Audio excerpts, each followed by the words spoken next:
이번 주의 증시는 기업 실적과 경제지표 발표가 예정되어 있어서 시장에 큰 영향을 미칠 전망인데요. 미국 소비자들의 소비 패턴 확인이 가능한 홈디포와 로스의 실적이 각각 이날과 오는 25일 예정되어 있습니다. 오는 26일에는 엔비디아 실적 발표가 예정되어 있는데 AI 관련 주도주인 만큼 시장에 큰 영향이 예상됩니다. 오는 28일에는 연준의 금리 정책 결정의 중요한 지표로 여겨지는 1월 개인 소비 지출 PCE 물가지수 발표가 나옵니다. 벨웨더 웰스의 클라드 벨린 대표 겸 최고 투자 책임자는 인플레이션이 2025년 초에 정말로 급등했는지 확인하기 위해서 금요일 1월 PCE 지표는 시장에 더욱 중요할 것이라며 강했던 1월 소비자 물가 지수와 생산자 물가 지수를 언급했습니다. 불확실성 속에서 시장의 불안감은 계속될 전망인데요. 시테라 인베스트먼트 매니지먼트의 진 골드먼 CIO는 성장 공포 혹은 인플레이션 공포를 직면한 것인지에 대한 시장 불확실성이 변동성을 더 확대하고 있다고 진단하기도 했습니다. 벨린 CIO는 금요일 PCE가 무엇을 이야기하든 연준은 향후 6개월간 금리를 동결할 것이라고 전망했는데요. 시카고 상업거래소 그룹 페드워치 툴에 따르면 대다수 금리 선물 시장 참가자들은 연준이 오는 6월 전까지는 금리를 동결할 것으로 본다고 밝혔습니다. 이날 장 마감 시간 기준 연준이 올해 상반기에 기준금리를 25bp 이상 인하할 확률은 62.9%입니다. 하지만 가장 중요한 건 26일 인공지능 AI 대장주 엔비디아의 분기 실적 발표가 주목되어 있는데요. 투자자들은 연초 중국 AI 스타트업 딥시크 부상 이후 AI에 대한 대규모 투자에 의문을 아직까지 제기하고 있습니다. TD코에는 지난 주말 보고서를 내고 마이크로소프트가 AI 데이터 센터 일부 임대 계약을 취소하고 있다며 이것이 과잉 공급 때문일 수 있다고 분석했습니다. 다만 마이크로소프트의 대변인은 800억 달러의 현재 회계연도 자본 지출 투자 계획이 여전히 유효하다고 강조하고 상황에 따라서 속도 조절에 나설 수는 있다고 밝혔습니다. 골드먼 CIO는 시장은 이미 불안한 상태로 차익 실현에 나설 이유를 찾고 있다며 지난 몇 년간 시장의 성장을 엔비디아 관련 종목들이 이끌어온 만큼 AI에 대한 어떤 의문이든 차익 실현의 이유로 보고 있다고 판단했습니다. 한편 시장은 미국 도널드 트럼프 행정부의 관세 정책과 우크라이나 종전 협상 관련 이슈에 주목하고 있는데요. 트럼프 대통령은 오늘 백악관에서 마크롱 프랑스 대통령과 회담한 뒤에 캐나다와 멕시코와 협상하는 동안 한 달 유예한 25% 관세를 부과하겠다는 입장을 밝혔었죠. 그러면서 우크라이나 전쟁을 몇 주 안에 끝낼 수 있다면서 우크라이나와 광물 자원 협상을 타결할 가능성이 크다고 말하기도 했습니다. 세계 최대 규모의 시총 1위 기업 애플이 파격적인 국내 투자를 약속하고 나섰는데요.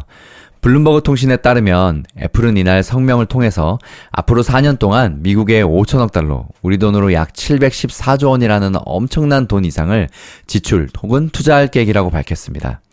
애플은 역대 최대 규모의 투자라며 이에 따라 일자리 2만 개 이상이 생길 것이라고 덧붙였는데요. 이번 계획에는 텍사스주 휴스턴에 새 공장을 짓고 첨단 제조 기금을 2배로 확대하며 인공지능 AI 등의 투자를 가속하는 내용도 여기에 포함되어 있습니다. 팀 쿡 애플 최고 경영자는 성명을 통해서 미국 제조업에 대한 지원을 확대하게 되어서 기쁘다며 미국 혁신의 역사에서 놀라운 새 장을 쓰기 위해 미국 전역의 사람들, 기업들과 협력할 것이라고 말했습니다. 애플의 이날 발표는 미국 도널드 트럼프 행정부의 중국산 수입품에 대한 관세 부과에 대응하는 차원에서 나온 것으로 풀이되는데요.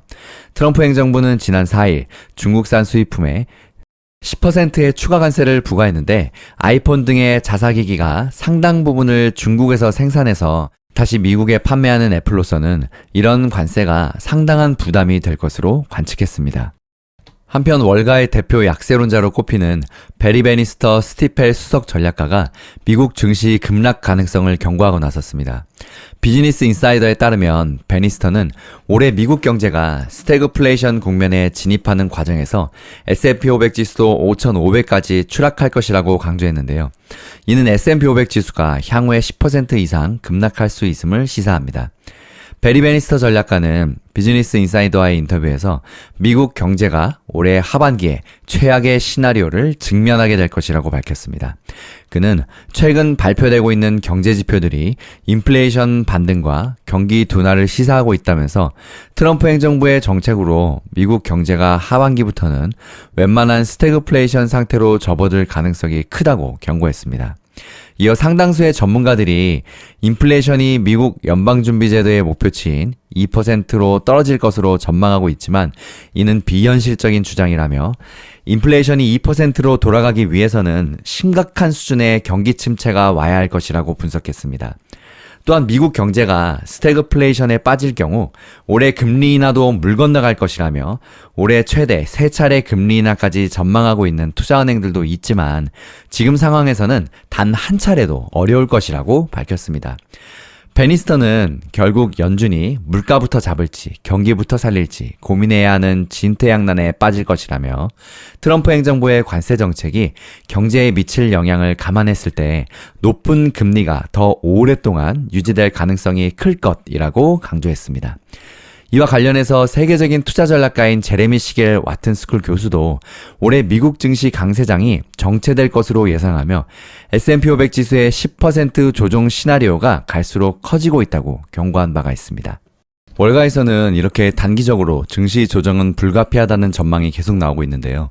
특히 투자의 달인 워런 버핏이 이끄는 버크셔 해서웨이의 현금 보유액이 역대 최대 순으로 늘어난 것, 많은 분들에게 여러 번 말씀드렸죠. 시장에서는 침체를 예상한 전략이 아니냐고 분석하고 있는 상황입니다. 22일 버크셔가 발표한 작년 4분기 재무보고서에 따르면 지난해 말 현금 보유액은 3,342억 달러, 우리 돈으로 약 480조 7,467억 원으로 역대 최고 수준을 기록하고 있는데요. 이는 작년 3분기 말 3,252억 달러에서 90억 달러 더 늘어난 것이고 22년 3분기부터 10개 분기 연속 증가세입니다. 반면 버크셔는 9개 분기 연속 주식을 순매도했는데요. 지난해 1,340억 달러치의 주식을 매각했고 버핏은 이날 주주들에게 보내는 연례 서한에서 현금을 과도하게 보유하고 있다는 우려에 대해서 언급했지만 구체적인 이유는 밝히지 않았습니다.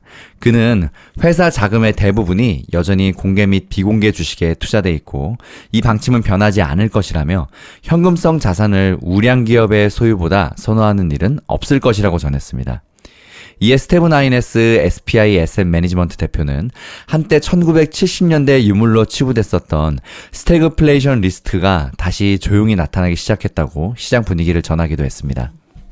다음 기름값 봅니다. 국제유가는 24일 미국이 이란에 대한 신규 제재를 부과하면서 상승했습니다. 미국은 석유 판매 및 운송 중개인 역할을 한 이란인 30여 명과 선박들을 제재했는데요. 이란산 석유를 판매하고 운송하는 브로커, 유조선 운영자, 선박 업체들을 대상으로 했습니다. 이런 움직임은 이란에 관한 최대 경제 압박을 복원하여 이란의 핵무기 개발을 막겠다는 도널드 트럼프 미국 대통령의 약속을 뒷받침한 것입니다. 제재 대상들은 미국 내 모든 자산과 미국인의 통제 아래에 있는 자산 및 그에 따른 이익이 동결되며 미국인과의 거래가 금지됩니다. 국무부는 이들 이란산 원유 수송 네트워크가 비밀리에 주로 아시아의 구매자들에게 이란산 원유 수천만 배럴을 수송했다고 지적하고 있습니다. 서부 텍사스산 원유 WTI는 0.43% 상승한 배럴당 70.7달러에 마감했고 브렌트유는 0.47% 오른 배럴당 74.78달러를 기록했습니다. 미국 증시 브리핑 이것으로 마칩니다. 다음 영상은 힐링 여행자님 영상으로 다시 이어집니다. 힐링 가족 여러분 행복한 하루 보내세요. 성공투자 파이팅!